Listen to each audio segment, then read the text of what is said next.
So I know we've made like 17 videos today, except we just had to talk about the story du jour that's going around. So background on Kyle Rudolph's glove gate. So the gist of the story, Kyle Rudolph, of course, catches the overtime game-winning touchdown pass. Was not a push-off, by the way. It was, if anything, it was defensive holding, but whatever. Against the Saints, wild card weekend, great game, whatever. So apparently, what happened according to Rudy, is that a member of the media, an unnamed member of the media, asked for the gloves. Is like, hey, can we get the gloves and we'll auction them off for charity? And of course, Rudy, having the heart of gold, being a great guy, doing anything he can for charity. Walter Payton Man of the Year candidate, deservedly so. He's like, yeah, absolutely, let's do this.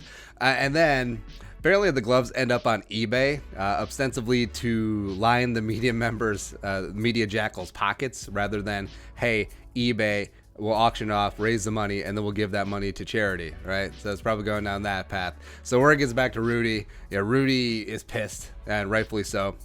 Puts the person on blast, even though unnames. But here we are now. So first off, we gotta get this out of the way. It's kind of funny. Now, I fully understand. Get off your high horse. Quit clutching your pearls. No, it is not funny when charities get ripped off. And also, when you get stories like this, or when it's like a larger scam, when it's not a true 501c3 or whatever the charity code is, it makes people less likely to give, and that is horrible, especially for the people who benefit from great charity. So get that out of the way. And so don't get all on the virtue signaling. It's like, well, he's stealing from charity. No. All right, so there are two very funny things going on here. Number one, Rudy is such a nice guy, and also he's in such an euphoric mood after the game that he's like, hey, this random media person, he must be renowned for his auction house ability. So like, it's like media members and beat writers, they're basically like what's the auction house? Christie's? Yeah, Christie's auction house, or whatever it is. Yeah.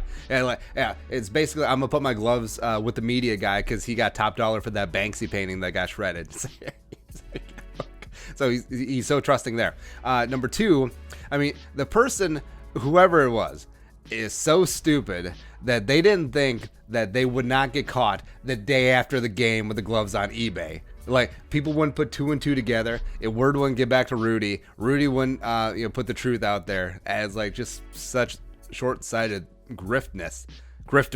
It's like, whatever, right? No, like these gloves, these white hamburger helper gloves should have been on the black market, not on eBay, but yeah, whatever. So obviously it would be less funny if the scam wasn't so Keystone Cop-ish and he sold it to a memorabilia collector and then he just pocketed the money as opposed to joining charity, that whole thing.